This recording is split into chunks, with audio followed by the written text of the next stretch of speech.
Okay बच्चा लोग, तो भाई लास्ट टाइम हमने एम्पियर सर्किटल लॉ देखा था कि कितना इजीली हम उसके थ्रू मैग्नेटिक फील्ड फाइंड कर सकते हैं। भाई आज हम पढ़ने जा रहे हैं सोलेनॉइड के बारे में। भाई ये सोलेनॉइड क्या है, क्यों इसको मैग्नेटिज्म वाले चैप्टर में इंक्लूड किया है, एंड इसके अंदर और इसके बाहर मैग्नेटिक फील्ड कितनी होती है, हम ये सब देखेंगे। भाई हम एक मेथड देखेंगे जनरल मेथड मैग्नेटिक फील्ड ढूंढने की, और दूसरा हम देखेंगे एम्पियर सर्किटल लॉ, यही सेम चीज करनी है। तो भाई देखिए सोलेनॉइड होता क्या है। भाई अगर मान लो कि मैं एक लॉन्ग वायर लेता हूं और उस वायर को मैं कॉइल कर दूं, कॉइल मतलब मैं उसको किसी नॉन कंडक्टिंग सरफेस, भाई हम क्या करेंगे, एक नॉन कंडक्टिंग मटेरियल ले लेंगे। इस नॉन कंडक्टिंग मटेरियल के ऊपर हम लोग क्या करने वाले हैं, एक वायर को कॉइल कर देंगे, एंड यहां से मैं आई करंट पास कर दूंगा। होगा क्या कि ये आई करंट यहां से फ्लो होता रहेगा, ठीक है, इस टाइप से। अब याद रखना ये कंपलसरी कोई नॉन कंडक्टिंग मटेरियल होगा। एज पर एग्जांपल कार्डबोर्ड, शायद आपने 10th में देखा होगा, आपके 10 में भी सेम चीज आती थी। अब भाई इसका यूज क्या है, भाई ऐसे एक्सपेरिमेंट किया गया, ऐसे वायर को गोल गोल लपेटा गया, काफी सारे टर्न्स। देखिए ये जितनी बार लपेटोगे ना उसको हम टर्न कहते हैं। सपोज अगर आपने यहां से शुरू किया, लपेटना शुरू किया, सो ये 1 टर्न, ये 2 टर्न, ये 3 टर्न, ऐसे करते करते सोलेनॉइड में कई सारे टर्न्स होते हैं, 1000 से 2000 टर्न्स होते हैं सोलेनॉइड के अंदर। अब एक्सपेरिमेंटली ये देखा गया कि भाई जब इसको हम फ्रीली सस्पेंड कर देंगे, क्या चीज, freely suspended, and current is passed, तो बच्चों लोग ये ऑटोमेटिकली अलाइन हो गया, it align itself in north south direction. भाई अगर मान लो कि मैं इसको बांध के किसी डोरी से बांध के लटका देता हूं, एंड इसके अंदर से अगर मैं करंट पास करवाता हूं, सो ये ऑटोमेटिकली अपने आप को अलाइन करेगा। किस तरीके से अलाइन करेगा, नॉर्थ साउथ डायरेक्शन में। भाई इसका मतलब हमने बचपन में एक एक्सपेरिमेंट पढ़ा था, ऐसी कौन सी चीज है कि जिसको मैं लटका दूं तो वो ऑटोमेटिकली नॉर्थ साउथ डायरेक्शन में अलाइन हो जाती है, बार मैग्नेट। क्या चीज, बार मैग्नेट। भाई कुछ याद आया, बार मैग्नेट अगर मैं उसको छोड़ दूं तो उसका साउथ पोल साउथ की तरफ, नॉर्थ पोल नॉर्थ की तरफ अलाइन हो जाता है। इसीलिए हमने क्या किया, इसको मैग्नेटिज्म में इंक्लूड किया, बिकॉज सोलेनॉइड एक आर्टिफिशियल बार मैग्नेट है। Remember my words, solenoid is a artificial, that is man made bar. भाई बार मैग्नेट जो है वो नेचुरली प्रोड्यूस किया जाता है, ठीक है, शेप कलर वगैरह हम करते हैं, बाकी वो जो मटेरियल है वो नेचुरली अवेलेबल है। ये टोटली मैन मेड है। अब इसका यूज क्या हो गया, भाई जहां मैग्नेट नहीं डाल सकता वहां इसको डाल दिया जाता है। कहां डालते हैं इसको, पंखा, मोटर। भाई ऐसे सारे मशीन जिसमें मोटर का यूज किया जाता है वहां पे आपको देखने को मिलेगा सोलेनॉइड, ठीक है। अच्छा, अब हमने लास्ट टाइम एक कॉन्सेप्ट पढ़ा था कि भाई अगर मैं सर्कुलर लूप लेता हूं तो उसके सेंटर से x डिस्टेंस की दूरी पे हमने मैग्नेटिक फील्ड फाइंड की थी। याद है किसी को, म्यू0 by 2I r² upon r plus r² plus x² power में 3/2। याद आया भाई ये कुछ फॉर्मूला। अब बच्चों लोग सपोज करो कि मैं यहां पे n सर्कल्स ले लेता हूं, मतलब ये तो फिलहाल एक ही रिंग थी, पतली सी एक रिंग थी। अब सपोज करो कि मैं इसके साथ एक और रिंग ले लेता हूं, 2 रिंग ले लेता हूं, ठीक है, उसके बाजू में रखिए, तो मैग्नेटिक फील्ड क्या हो जाएगी, इसकी डबल।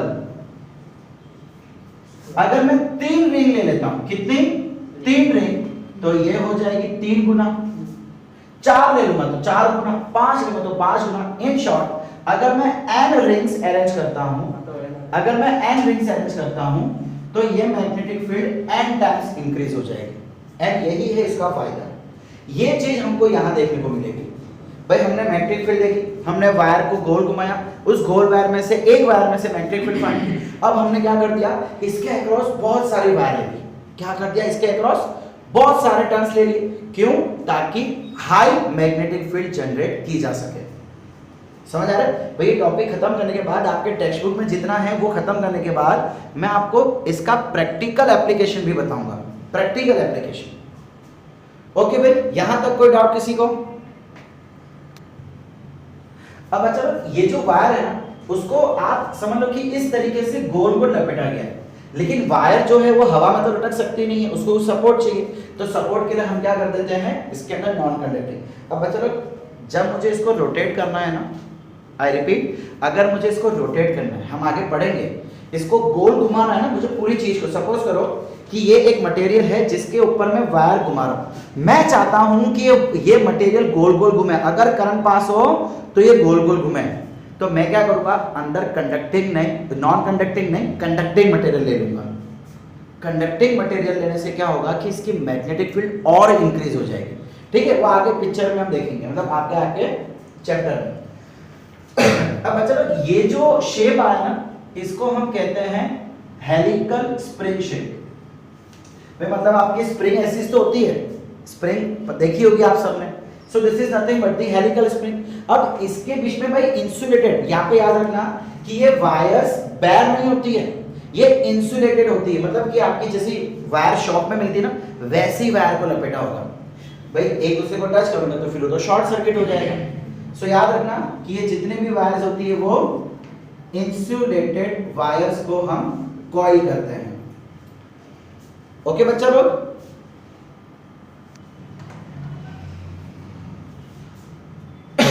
वो सोलेनॉइड के बीच में कार्डबोर्ड भी यूज किया है। ओके, अब बच्चा लोग अगर देखो ये कितने टर्न्स हैं, हम टर्न्स काउंट करते हैं। सो भाई यहाँ पे हम लेंगे small N, that will be called turns per unit length, and हम ऐसा बोल देंगे चलिए इसकी जो भी लेंथ है वो हो जाएगी n। तो भाई 1 मीटर में जितनी टर्न्स होगी that is called turns per unit length. ये याद रखना बिकॉज आगे इसका बहुत काम लेना है हमको। Turns per unit length. Okay and okay भाई, एक खास चीज यहां देखना भाई, देखिए जब हमने बैटरी का पोलैरिटी इस टाइप से रखा तो हमने क्या देखा कि वो नॉर्थ साउथ में अलाइन हो गया। भाई जैसे ही मैं इसकी पोलैरिटी चेंज करूंगा ये ऑटोमेटिकली 180 डिग्री से रोटेट हो जाएगा। मान लो कि स्टार्टिंग में ऐसे था तो पोलैरिटी चेंज करने से ये 180 डिग्री रोटेट कर लेगा। तो ऐसा तो एक ही जन है बार मैग्नेट, जैसे कि हमने पहले डिस्कस किया। चलिए अब देखते हैं कि इसके अंदर और इसके बाहर मैग्नेटिक फील्ड कितनी होगी।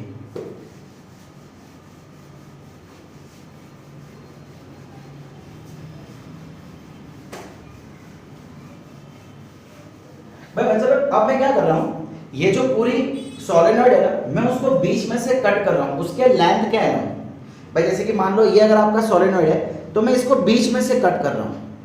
ठीक है, यूं कट नहीं कर रहा हूं, क्रॉस सेक्शनल में कट नहीं कर रहा हूं, लेंथ वाइज के कट कर रहा हूं। सो अगर मैं लेंथ वाइज कट करूंगा, देखो अभी तक क्या था, अभी हमने क्या देखा था इसमें कि ये एक मटेरियल और उसके ऊपर ये वायर थी, करंट यूं जा रहा है, मतलब करंट यहां से यूं फ्लो हो रहा है, ये कॉइल, तो करंट कहां से कहां जा रहा है, यूं जा रहा है।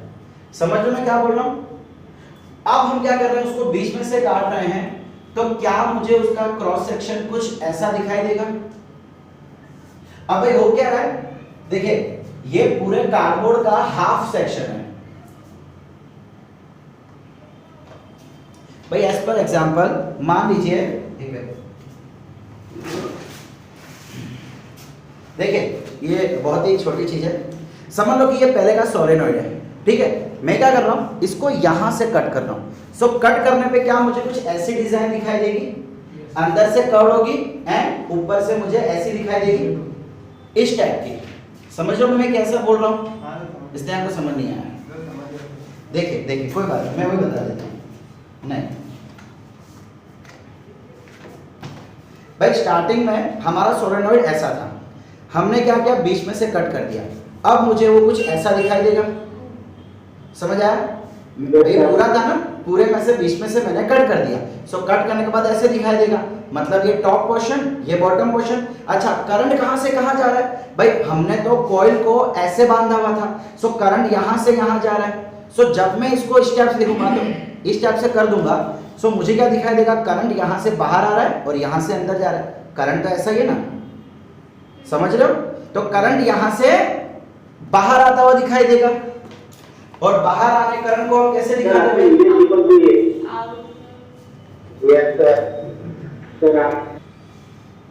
तो भाई अब हमने क्या देखा कि यहां से करंट बाहर आ रहा है और यहां से अंदर। भाई करंट बाहर आ रहा है तो हम कैसे दिखाते हैं? डॉट से दिखाते हैं। डॉट का मतलब करंट बाहर आ रहा है एंड यहां से करंट अंदर जा रहा है। सो अंदर को हम किससे रिप्रेजेंट करते हैं? एक्स से। अच्छा, अब चलो अब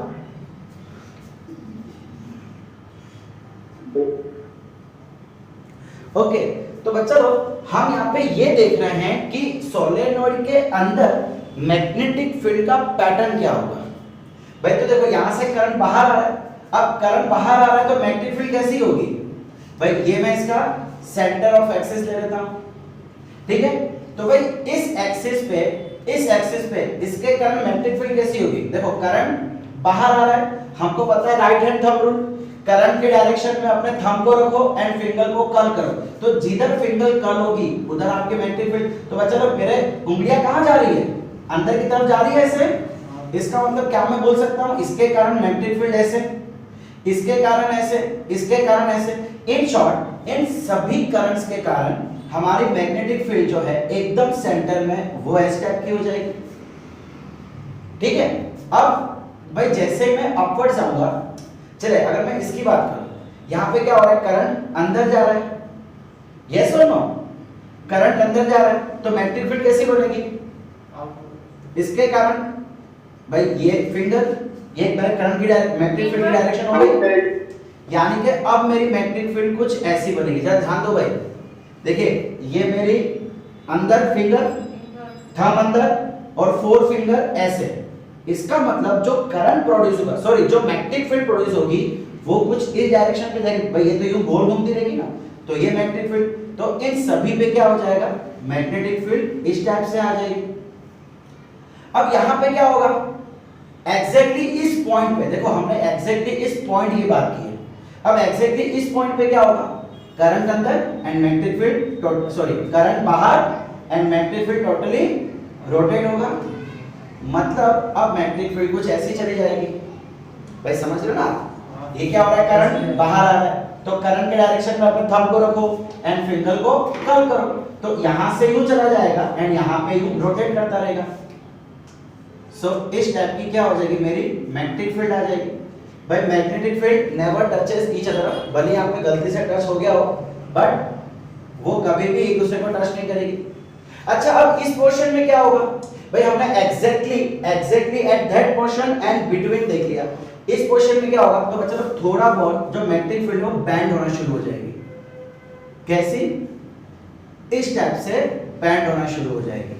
भाई इसका मतलब सेंटर पे एकदम स्ट्रेट होगी, जैसे मैं अपवर्ड्स या डाउनवर्ड्स जाऊंगा वो थोड़ा बैंड होना चालू हो जाएगी एंड यहां पे एग्जैक्टली उसके सर्कल पे आती रहेगी। इस टाइप की मैग्नेटिक फील्ड मुझे देखने को मिलती है। अब चलो यहां जरा ध्यान से सुनना, ये आपके टेक्स्ट बुक में दिया है यहां तक। अब अगर मैं थोड़ी इसके आगे की बात करूं तो भाई ये सारी मैग्नेटिक फील्ड देखो हमने 4 पॉइंट लिए, बट क्या उस पे 4 ही पॉइंट होगा? भाई हमने क्या देखा था कि 1000 2000 टर्न्स होते हैं, मतलब इसके ऊपर 1000 से 2000 पॉइंट्स होंगे। एंड बच्चों इसकी लेंथ पता है कितनी होती है? 1 मीटर, 1.5 मीटर, बस भाई इतना, 1 मीटर बस। इसके ऊपर 1000 कॉइल्स, 1000 टर्न्स कॉइल किए होते हैं। इमेजिन एक इतने से लेंथ के ऊपर 1000 से 2000 वायर को टर्न्स बांधे जाते हैं। इसका मतलब इसके ऊपर बहुत सारे पॉइंट्स होंगे। अब इतने सारे पॉइंट्स हैं तो हर किसी के कारण मैग्नेटिक फील्ड ऐसी होगी। अब हर किसी का मैग्नेटिक फील्ड ऐसी है तो इट इज ऑब्वियस कि भाई इतने सारे पॉइंट पास पास में होंगे, तो मैं ऐसा बोल सकता हूं कि वो एक कंबाइंड इफेक्ट देंगे। क्या अगर सपोज करो कि मैं इसको माइक्रोस्कोप में देख सकता हूं, वैसे मैं माइक्रोस्कोप में इसको देख नहीं सकते, सपोज मैं इसको देख सकता, तो क्या ये मुझे अलग अलग दिखाई देता? नहीं, मुझे क्या दिखाई देता? इन सब का कंबाइंड इफेक्ट। भाई यहां से एक आया, सपोज करो यहां से गैस आई, यहां से गैस आई, भाई अलग अलग जगह से गैस आ रही है, बट अल्टीमेटली वो तो यहां पे मिक्स हो जाएगी। मुझे क्या दिखाई देगा? Mixture of gas. सिमिलरली मुझे यहाँ पे मिक्सचर ऑफ मैग्नेटिक फील्ड दिखाई देगी। इसका मतलब जो मैग्नेटिक फील्ड होती है वो यहां से यूं जाना शुरू हो, है ना, ये यूं जा रही है ना, सो ये यहां से यूं जाना शुरू कर देगी, एंड बाहर से क्या हो जाएगा? बाहर से ये यूं आना शुरू कर देगी। समझ आ रहा है मैं क्या बोल रहा हूं? भाई बार मैग्नेट आपने पढ़ा हुआ है ना, बार मैग्नेट में क्या रहता है?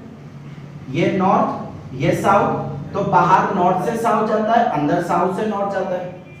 तो ये भी तो वैसा ही हो गया, अंदर यहां से यहां जा रहा है एंड बाहर यहां से यहां जा रहा है। तो भाई मैग्नेटिक फील्ड एक क्लोज लूप बना रही है इसके दोनों के सराउंडिंग्स। समझ आई यहां तक की कहानी? आपके बुक में सिर्फ अंदर की कहानी दी है, बाहर की नहीं। हमें याद वही रखना है, तो जस्ट आपके नॉलेज के लिए मैंने आपको बताया। ओके,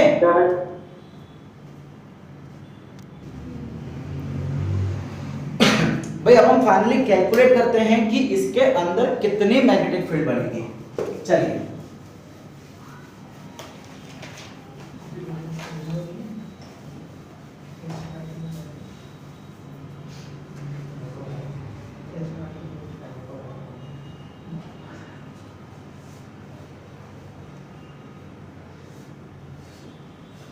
चलो, मैंने फिर से ये हाफ सेक्शन ले लिया है आपके सोलेनॉइड का। यहां से करंट बाहर आता हुआ एंड यहां से अंदर जाता हुआ, ये ले ली हमने इसके सेंट्रल एक्सिस। अच्छा बच्चा, हम क्या कर रहे हैं अब? भाई इस पॉइंट पे, इसको मैं पॉइंट बी बोल देता हूं, इस पॉइंट पे मुझे देखनी है कि कितनी मैग्नेटिक फील्ड प्रोड्यूस हुई। तो मैं क्या करूंगा, यहां पे एक छोटा सा सेक्शन ले लूंगा, छोटा सा सेक्शन जिसकी लेंथ हो जाएगी dx। कितनी लेंथ हो गई इसकी? dx। अब चलो, हमने क्या बोला कि यहाँ पे बहुत सारी टर्न्स होगी। कितनी टर्न्स है? चलो मैं बोल देता हूँ कैपिटल एन टर्न्स है। कैपिटल एन का मतलब होता है स्मॉल एन इनटू एल। भाई 1 मीटर पे कितनी टर्न्स थी? स्मॉल एन, तो टोटल टर्न्स कितनी हो जाएगी? मतलब टोटल लेंथ 1 मीटर लेंथ पे n टर्न्स थी। सपोज करो 5, 1 मीटर पे मैंने कितना बार लिया? 5 टर्न्स घुमा ली, तो टोटल जितनी लंबाई होगी उस पे कितनी टर्न्स होगी? तो उसको हम डिनोट करते हैं कैपिटल एन से। So capital N is total turns. ठीक है, अब चलो, दिख नहीं रहा, लीजिए बस एक सेकेंड, थोड़ा इसको एडजस्ट कर दूं। Okay, clear. तो भाई कैपिटल एन क्या हो गया? टोटल टर्न्स हो गई। अच्छा, अब भाई टोटल टर्न्स सपोज करो 1000 टर्न्स हो गई यहां से लेके यहां तक में। तो मैंने तो क्या किया, मैंने एक छोटा सा सेक्शन लिया, सॉरी। अब अच्छा भाई, ये हमारा सोलेनॉइड था।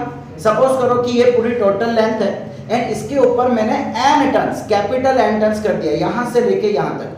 मैंने क्या किया, मैंने उसका छोटा सा सेक्शन लिया, छोटा सा सेक्शन। अब उस छोटे से सेक्शन में हो सकता है 5, 3, 10, 20 कितने भी टर्न्स आ सकती है। आप समझ रहे हो मैंने क्या बोला? तो भाई 1 मीटर पे स्मॉल n टर्न्स है, तो dx मीटर पे कितना? dx मीटर पे कितना हो जाएगा? क्या मैं इसको dx इंटू n बोल सकता हूं, या दोनों का क्रॉस मल्टीप्लाई? आप समझ रहे हो ना, 1 मीटर पे n टर्न्स, तो dx मीटर पे कितना? Cross multiply. सो ये क्या हो जाएगा? n into dx, n into dx। इतने टर्न्स हो गए। अच्छा, अब ये टर्न्स है भाई, सर्कुलर लूप है, सर्कुलर लूप। तो सर्कुलर लूप के कारण मैग्नेटिक फील्ड कितनी आती थी? म्यू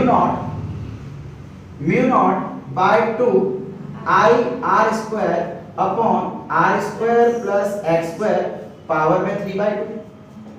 ये एक कॉइल के कारण, एक टर्न के कारण इतनी मैग्नेटिक फील्ड आएगी। तो इतने टर्न्स के लिए कितनी मैग्नेटिक फील्ड आ जाएगी? B is equal to mu naught by 2 I R square upon R square plus X square 3/2 into N D X. भाई एक कॉइल के लिए कितनी मैग्नेटिक फील्ड, तो इतनी कॉइल के लिए कितना, वापस दोनों का मल्टीप्लाई, तो ये हो गया टोटल मैग्नेटिक फील्ड। अब अच्छा लोग ये तो छोटे से सेक्शन के लिए है, तो क्या मैं इसको डीबी बोल सकता हूं? ये तो छोटा सा सेक्शन है ना जिसमें 8 10 12 15 कुछ होगी टर्न्स, तो मुझे क्या फाइंड करना है, टोटल टर्न्स के लिए यहां पे कितनी मैग्नेटिक फील्ड आएगी। तो हमें क्या करना पड़ता है टोटल मैग्नेटिक फील्ड के लिए, इंटीग्रेशन। सो हम क्या कर देंगे, इसका इंटीग्रेशन कर देंगे mu naught by 2 I R square upon R square plus X square power में 3/2 इनटू एम डीएक्स। अच्छा अब चलो इंटीग्रेशन भी तो कहीं ना कहीं से करना पड़ेगा। मैं बोलता हूं चलो यहां से लेके यहां तक इंटीग्रेट करें, या यहां से यहां तक, जैसा आपको बोलना है। यहां से अगर टर्म शुरू करोगे फर्स्ट टर्म से लेके लास्ट टर्म तक, तो मैं क्या करता हूं यहां से एक रे यू बना देता हूं एंड ये वाला जो एंगल है मैं इसको बोलता हूं चलो θ2 एंड यहां से एक लाइन ड्रॉ करता हूं एंड मतलब जरा ध्यान से देखना, ये जो सेंट्रल एक्सिस है ना वहां से एंगल मैंने θ2 लिया है, तो मैं ये यहां से एंगल θ2 ले रहा हूं, कहां से, सेंट्रल एक्सिस से। भाई इन दोनों के बीच का एंगल नहीं है ये कौन सा एंगल है, ये सेंट्रल एक्सिस से एंगल गया है θ1, सॉरी इसको मैंने बोल दिया इसके लिए θ1, इसके लिए बोल दिया θ2। सो इंटीग्रेशन कहां से कहां तक होगा इस बार, θ2 से लेके θ1 तक। अच्छा अब आप में से कोई बोलेगा कि सर जब हमने इसका डेरिवेशन किया था, नहीं सॉरी इनफाइनाइट लाइन के कारण डेरिवेशन किया था, तो हमने -φ2 से +φ2 लिया था, बिकॉज तब क्या हो रहा था, तब हमारा रेफरेंस एक्सिस कौन सा था, ये था, और एक यहां से था एक यहां से था। हम रेफरेंस एंगल को पहले यहां लेके जा रहे थे फिर यहां लेके जा रहे थे, तो पीछे जाना मतलब एक डायरेक्शन नेगेटिव तो एक डायरेक्शन पॉजिटिव, इसीलिए हमने एक को माइनस और एक को प्लस लिया था। बट यहां क्या हो रहा है जरा ध्यान से सुनना, भाई ये तो मैं शुरू ही यहीं से कर रहा हूं ना, यहां से शुरू करके यहां खत्म कर रहा हूं, मैं एक ही डायरेक्शन में रोटेट कर रहा हूं एक्चुअली। यहां पे क्या हो रहा था, डायरेक्शन चेंज हो रही थी, पहले पीछे जाके फिर आगे, ऑपोजिट डायरेक्शन हो रही थी, इसलिए मैंने इसको माइनस लिया था इसको प्लस लिया था। बट यहां पे तो सेम डायरेक्शन है, इसीलिए हमने यहाँ पे माइनस नहीं लिया। भाई छोटी छोटी चीजें हैं जो आपको एग्जाम के लिए याद रखनी है। ओके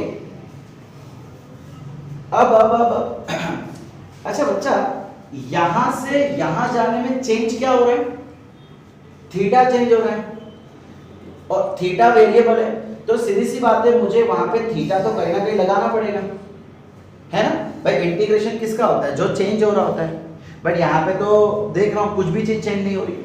तो भाई जरा ध्यान से देखो, मैं अगर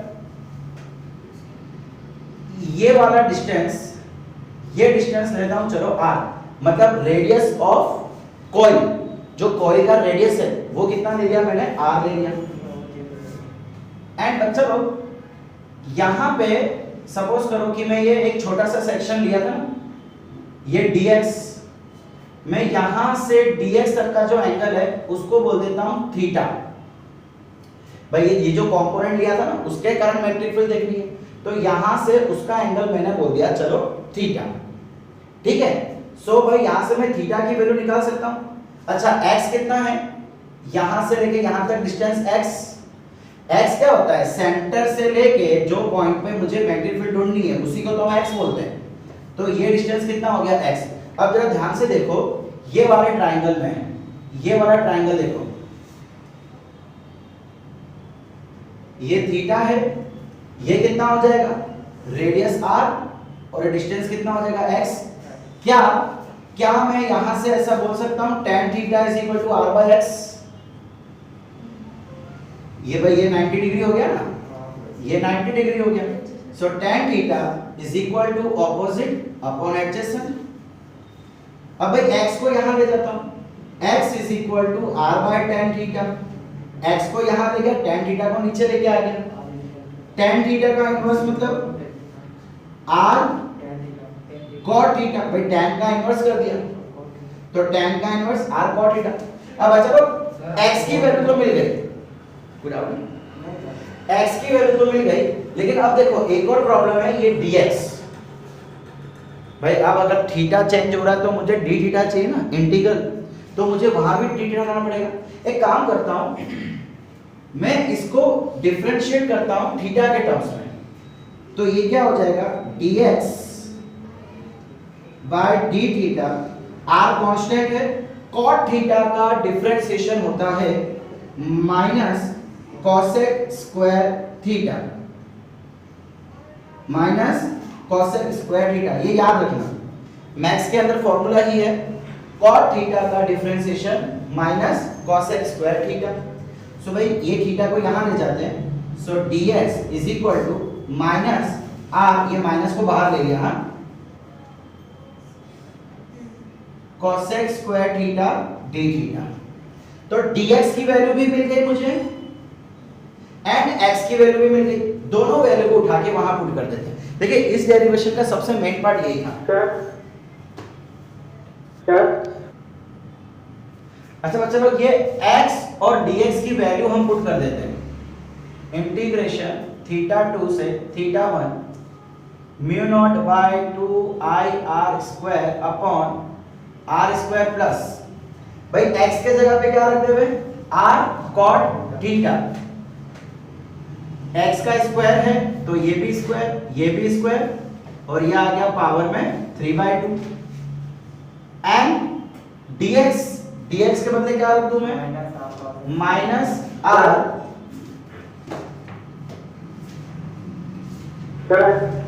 यस, ऊपर में r square plus r square cos theta लिखने वाला आपको cos स्क्वायर लिखना। ओके भाई, तो ये क्या है, cosec स्क्वायर थीटा, यहां पे भी आ जाएगा d थीटा। अब बच्चा लोग देखो, जो कांस्टेंट है मैं उसको बाहर निकाल देता हूं, mu naught by 2 constant, i constant, ठीक है। अभी मैं r को अंदर रखता हूं बिकॉज r के साथ कुछ खेल खेलना है हमको। देखिए ये r, देखो ये सब मल्टीप्लाई में है, ठीक है, ये n है, चलो मैं n को भी बाहर ले लेता हूं, n का अंदर क्या काम, म्यू नॉट i n, ये तीन चीज को मैंने बाहर ले लिया, अंदर क्या बचा, r स्क्वायर इंटू r, तो ये minus r square into r, r cube, वहां पे क्या बचा, cosec square theta d theta upon, बच्चा लोग जरा यहां ध्यान से देखो, 2 तो मैंने बाहर ले लिया, क्या यहां पे r स्क्वायर कॉमन ले लूं, अच्छा अब जब मैं कॉमन लूंगा तो वो अपनी चप्पल साथ में लेके निकलेगा। भाई आप घर से जाते हो तो चप्पल लेते हो ना, तो पावर इनकी चप्पल है भाई, इसका मतलब जब r स्क्वायर लूंगा तो पावर भी तो उसके ऊपर मेंटेन रहेगी, तो ये 2 2 कट, क्या बचा, r क्यूब कट, समझ आया क्या किया, पावर को साथ में लेके निकला तो r स्क्वायर स्क्वायर कट, बाद में क्या बचा, r क्यूब, ऊपर भी r क्यूब, तो दोनों निकल गया। अब यहां क्या बचेगा, ये कॉमन ले लिया तो 1, और यहां बचेगा cot स्क्वायर थीटा 3/2।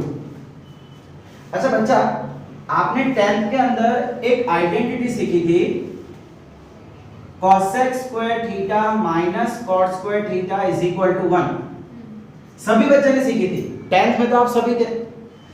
तो भाई अगर मैं cot को इधर ले आऊं तो क्या हम ऐसा बोल सकते हैं, cosec square theta is equal to 1 plus cot square theta, 1 plus cot square theta, इसके बदले ये रख दूं cosec square theta, so mu naught by 2i into n, ये माइनस को मैं बाहर लिख लेता हूं, cosec square theta d theta upon, इसके बदले cosec स्क्वायर थीटा पावर में 3/2, 1 प्लस cot स्क्वायर के बदले हमने क्या लिख लिया, cosec स्क्वायर थीटा। तो भाई अगेन वही चीज, पहले तो स्क्वायर स्क्वायर कट, बाद में cosec क्यूब, और ये कट, नीचे एक cosec बचेगा, देखो ऊपर तो पूरा कट, ऊपर स्क्वायर था नीचे क्यूब था, सो अब क्या बचा, mu naught by 2in 1 upon cosec theta d theta, ये बचा। अच्छा cosec का इनवर्स क्या होता है, साइन, तो क्या इसके बदले मैं साइन लिख सकता हूं, बिकॉज 1 अपॉन cosec थीटा क्या होता है sin थीटा। अब भाई sin थीटा का इंटीग्रेशन ये माइनस था mu naught I N by 2, sin theta का इंटीग्रेशन क्या होता है cos थीटा। अच्छा इंटीग्रेशन कहां से कहां तक, थीटा 2 से थीटा 1 तक। बस अब वैल्यू रख दो, कहां रखे बच्चा लोग, ये मिटाऊं, जिन्होंने नहीं लिखा है फटाफट लिख लो या स्क्रीनशॉट ले लो ताकि मैं मिडिल पोर्शन मिटा सकूं। हो गया 1 2 3 4 5।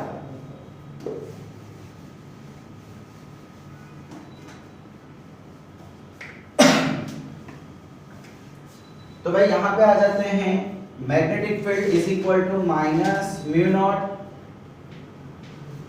आई N by 2, upper limit minus lower limit cos theta 2 sorry cos theta 1 minus cos theta 2।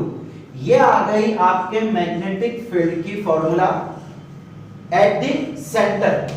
मतलब इसके बीच में आपको कहीं पे भी मैग्नेटिक फील्ड ढूंढनी हो, फिर भले ना वो पॉइंट इधर हो इधर हो इधर हो इधर हो किधर भी हो, इसके सेंटर पे कहीं भी पॉइंट ले लो। हाँ खाली एज पे मत लेना, हाँ वहां पे थोड़ी सी कहानी अलग है, हम देखते हैं 2 मिनट में। मैंने क्या बोला, इसके बीच में कहीं पे भी पॉइंट ले लो, खाली ये एज पे मत लेना, एकदम किनारे पे। जस्ट बिफोर एज लेना है तो चलेगा, ले लो जस्ट बिफोर एज, तो यहां की भी कहानी यही रहेगी। अब बच्चा मैं क्या करता हूं, मैं एज की बात करता हूं। देखो मैं ये पॉइंट ले लेता हूं इधर, एकदम उसके एज पे। भाई इसका स्क्रीनशॉट ले लो, मेरे को थोड़ा मिटाना है,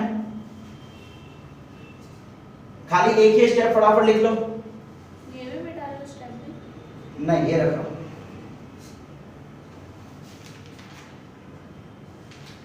ओके।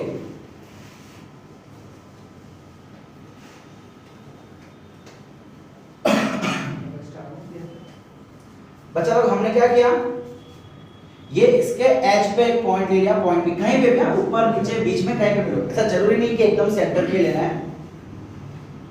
चलो मैं इसको थोड़ा सेंटर से ऊपर ले लेता हूं। अब बच्चा लोग यहां से मैं चलो ये बना देता हूं, ये मेरी सेंट्रल एक्सिस, ये थीटा 1। अब अच्छा थीटा 2 क्या हो गया यहां पे देखो,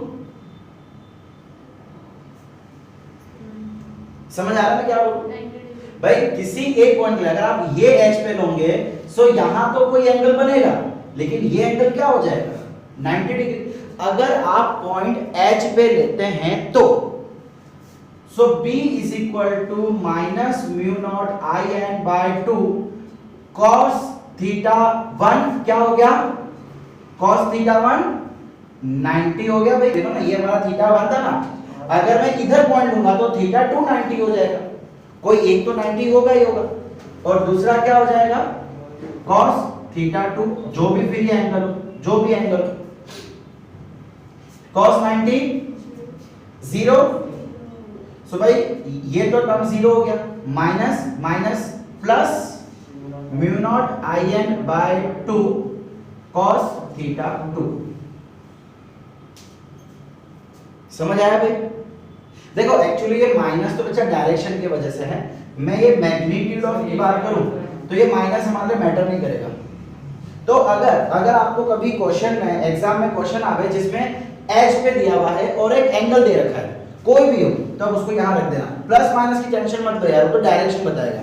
we are interested in magnitude not in direction, okay.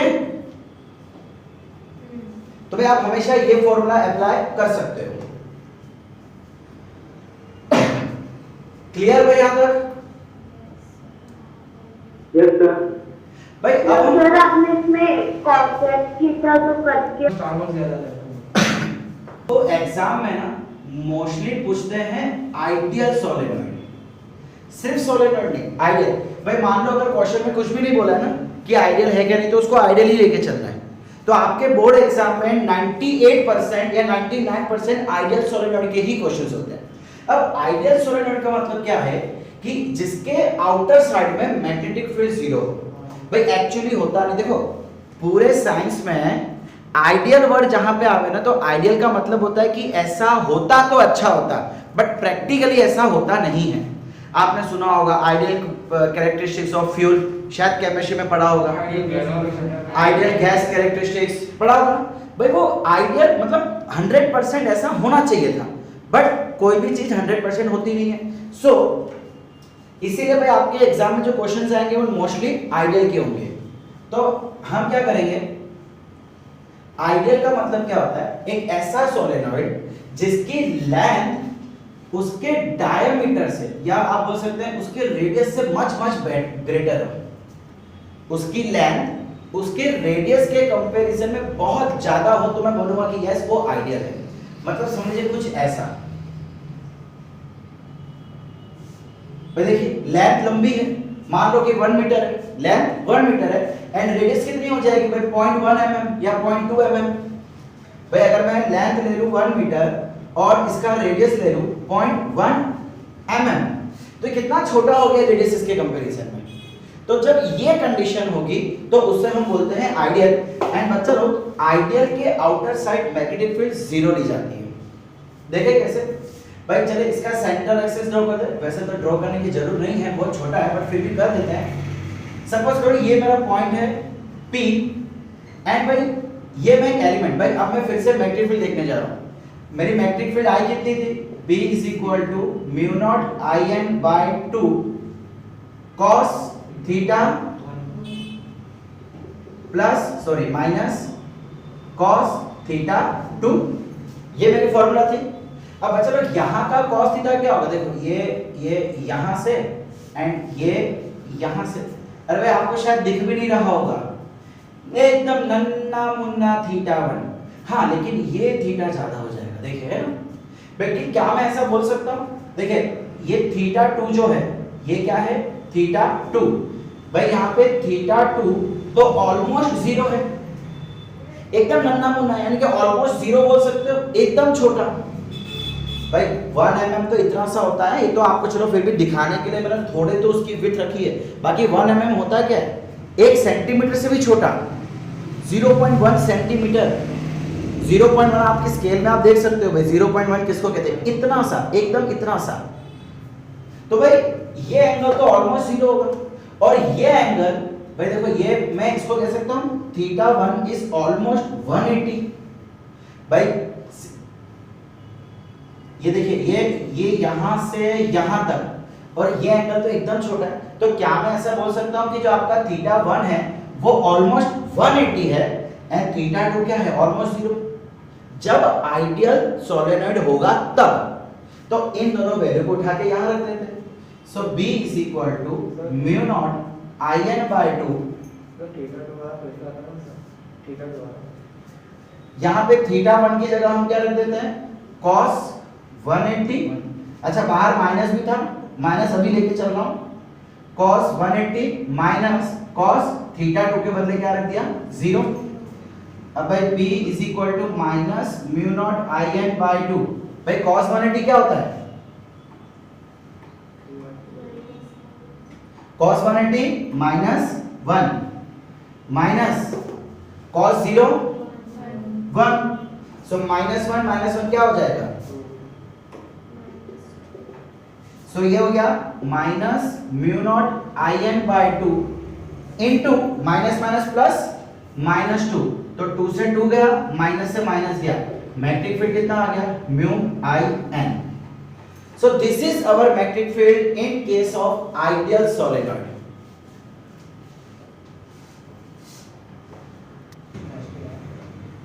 अच्छा बच्चा अब देखिए, जैसे कि हमने देखा था कि सोलेनॉइड के अंदर कोई भी पॉइंट ले लो, कोई भी पॉइंट, उसकी मैग्नेटिक फील्ड हमेशा सेम रहता था। सिमिलरली आइडियल के अंदर भी आप कोई भी पॉइंट ले लो, आपकी मैग्नेटिक फील्ड हमेशा कांस्टेंट रहेगी। यानी कि अब मैं यहां पे ऐसा बोल सकता हूं भाई, ये चीज ध्यान रखना, मैग्नेटिक फील्ड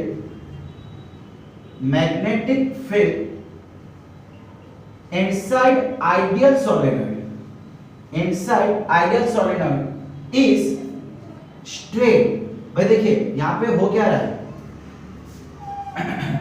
ये सपोज करो आइडियल सोलेनॉइड है, थोड़ा मैं इसको जूम करके बना रहा हूं। भाई आइडियल सोलेनॉइड में होगा क्या कि भाई आपकी जो अंदर की जितनी भी मैग्नेटिक फील्ड है वो ऑलमोस्ट सेम रहेगी, म्यू नॉट आई एन। अब भाई इसके अंदर स्पेस भी कितनी कम है, आप देख सकते हो ना स्पेस कितनी कम है। सो इसके अंदर जितनी भी मैग्नेटिक फील्ड बनेगी वो एकदम स्ट्रेट ही रहेगी, एकदम स्ट्रेट रहेगी।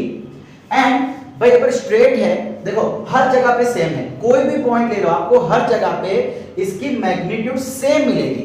तो मैं क्या बोल सकता हूं, straight and uniform in nature. मतलब आप सोलेनॉइड के अंदर कहीं भी चले जाओ आपको मैग्नेटिक फील्ड हमेशा सेम मिलेगी, इसीलिए हम उसको कहते हैं यूनिफॉर्म इन नेचर। अब दूसरी चीज भाई अगर मैं इसके एज पे देखूं तो इसके एज पे कितनी होगी मैग्नेटिक फील्ड, देखिए एक एंगल कितना हो जाएगा 90 और एक एंगल कितना हो जाएगा ऑलमोस्ट 0। देखिए अब मैं क्या करता हूं, इसके एज पे ले लेता हूं, ठीक है। एक एंगल कितना हो गया 90, यानी कि चलो बोलता हूं θ1 90 ले लिया हमने, और θ2 क्या हो जाएगा, ये हाँ ये एंगल कितना छोटा होगा, देखिए इतना छोटू सा होगा। तो क्या मैं बोल सकता हूं यहां पे वापस कि भाई θ2 will be 0 and θ1 will be 90 degree. भाई यहां पे रखो तो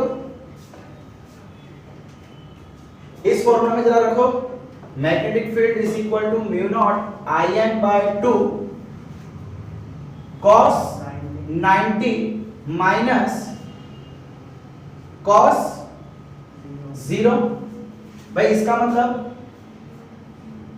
minus mu naught I N by 2।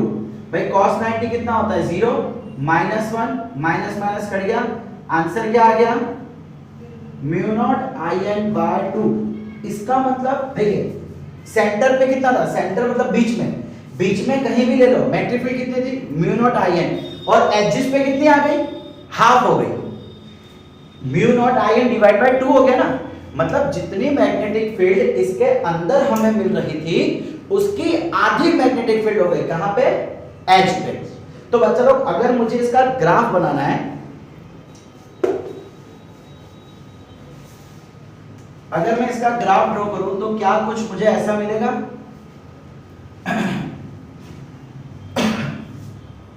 भाई यहां पे मैं ले लेता हूं मैग्नेटिक फील्ड एंड यहां पे मैं ले लेता हूं डिस्टेंस x। तो भाई अब इस सोलेनॉइड के राइट हैंड साइड पे जाओ, मतलब जो भी पॉइंट होगा उसके राइट हैंड साइड में जाऊं या लेफ्ट हैंड साइड में जाऊं, तो ये प्लस x और ये माइनस x। मैग्नेटिक फील्ड कैसी, उस पॉइंट पे कितनी होगी म्यू नॉट आई एन। जिस पॉइंट पे सपोज करो ये पॉइंट P है, तो P पॉइंट पे कितनी मैग्नेटिक फील्ड होगी म्यू नॉट आई एन, जो कि सोलेनॉइड के बीच में कहीं है। अब ये ले लेता हूं मैं उसके एजेस, सपोज करो ये उसके एज है, चलो थोड़ा दूर ले लेता हूं, this one and this one. तो होगा क्या भाई, पहले अंदर तो कांस्टेंट कांस्टेंट कांस्टेंट कांस्टेंट, जैसे ही एज पे पहुंचूंगा ये क्या हो जाएगी हाफ। मतलब ये मैं ले लेता हूं mu naught I N by 2। Same case यहां पे देखने को मिलेगा। समझ लो ये ग्राफ कैसे बना, भाई पहले अंदर कांस्टेंट है, अंदर चेंज ही नहीं हो रही है, जैसे उसके एज पे पहुंच जाएंगे, ये उसका एज ले लेते हैं ओके, जैसे उसके एज पे पहुंच जाएंगे तो मैग्नेटिक फील्ड कितनी हो जाएगी, हाफ हो जाएगी। सो पहले इतना था तो अब इतना हो गया, that will remain constant. And बच्चा लोग आउटसाइड मैग्नेटिक फील्ड 0, इसके बाहर मैग्नेटिक फील्ड कितनी होगी 0। कैसे 0 जरा वो भी देख लो। भाई मैं इसका क्रॉस सेक्शन बनाता हूं, जैसे पहले हमने बीच में से कटिंग करके बनाया था ना वैसे।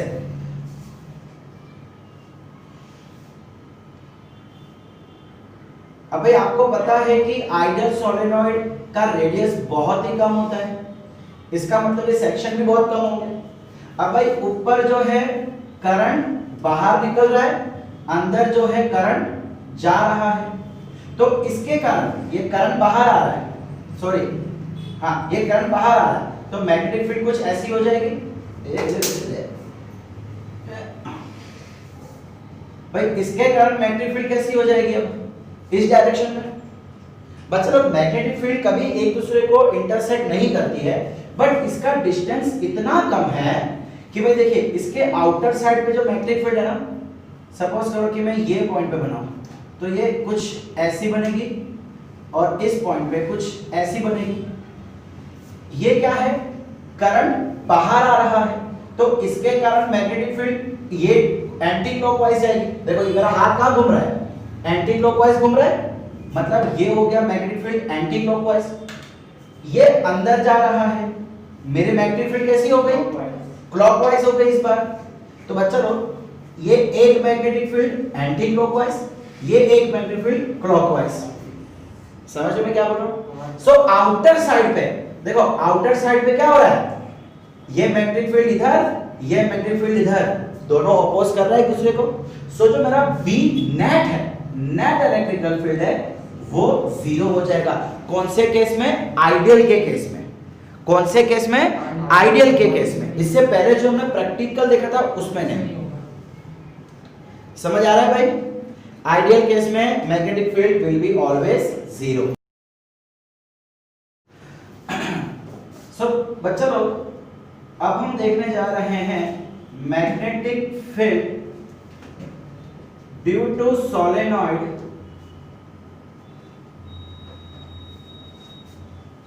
Using Ampere circuital law.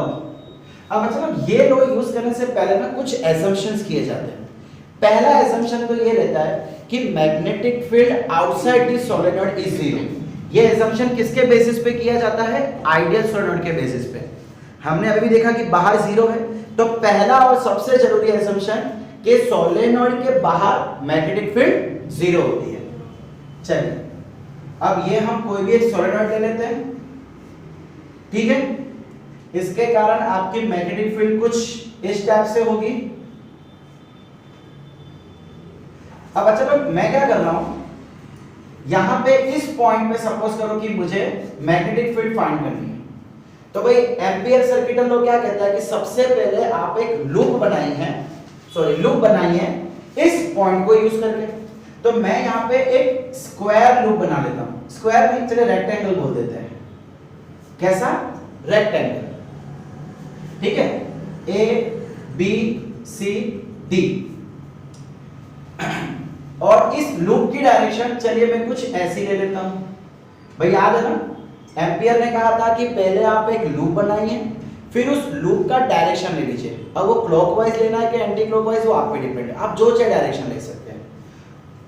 और जो इसका डीएल है, जो लेंथ है, उसकी डायरेक्शन कैसी हो जाएगी। देखिए भाई, ये मैग्नेटिक फील्ड यूं जा रही है, मैग्नेटिक फील्ड यूं जा रही है, सो जो आपका डीएल होगा वो भी इस डायरेक्शन पे होगा। सो देखिए, अब देखिए जरा भाई, हमने क्या देखा था, B dot dl is equal to mu naught I inside. यही था Ampere circuital law, B dot dl is equal to mu naught I inside. अच्छा, अब B डॉट dl कहां से कहां तक, इस पूरे लूप का A B C D A। हम क्या कर रहे हैं, इस पूरे लूप के 4 टुकड़े कर देते हैं। B dot dl plus B dot dl plus B dot dl plus B dot dl। भाई पहले A से B तक के लिए, फिर B से C तक के लिए, फिर C से D तक के लिए, एंड लास्टली D से A तक के लिए। ये जितना भी मैग्नेटिक फील्ड आएगा ये किसके इक्वल हो जाएगा, mu naught I inside. Okay, AB। बच्चा लोग जरा ध्यान से देखो, ये मेरी लूप की डायरेक्शन है और ये मैग्नेटिक फील्ड की डायरेक्शन है। भाई ये लूप की डायरेक्शन, ये मैग्नेटिक फील्ड की डायरेक्शन, दोनों के बीच का एंगल 90 डिग्री। डॉट वेक्टर का मतलब क्या होता है, cos थीटा, इसका मतलब cos 90 हो जाएगा। cos 90 0, cos 90 0। अच्छा, ये BC, अरे BC तो सोलेनॉइड के बाहर है, क्या बाहर कोई मैग्नेटिक फील्ड होगी, नहीं होगी, मतलब ये भी 0। हमारा एजम्पशन ही ये था भाई, सबसे prime assumption, magnetic field outside solenoid is 0। Okay, अब CD, भाई CD की देखो, CD की लूप किधर है, नीचे की डायरेक्शन पे, एंड मैग्नेटिक फील्ड किधर है, ये मैग्नेटिक फील्ड एंड डायरेक्शन नीचे। भाई मतलब DL लेंथ कहां हो गया इस बार, सॉरी ये DL नहीं होगा, जहां पे लूप होगा वो हमारा डीएल होगा, है कि नहीं? सो दोनों के बीच का angle 90, b cos theta, b cos 90 0। अब आखिर में क्या बचा? dl। तो भाई इसमें देखिए ये लूप की डायरेक्शन, मतलब ये आपका dl हो गया, ये क्या हो गया आपका dl, और मैग्नेटिक फील्ड किधर है? इधर हो जाएगा, यानी कि दोनों कैसे हैं? Opposite direction. तो cos थीटा की वैल्यू 180, थीटा की वैल्यू ऑपोजिट डायरेक्शन है ना, सो 180। तो क्या इसको यूज करके मैं ऐसा बोल सकता हूं b dl cos 180 is equal to mu naught I inside। Okay भाई, यहां से b तो कांस्टेंट है, मैग्नेटिक फील्ड अंदर, आपको पता ना अंदर मैग्नेटिक फील्ड कांस्टेंट रहती है, mu naught I अभी देखा था हमने।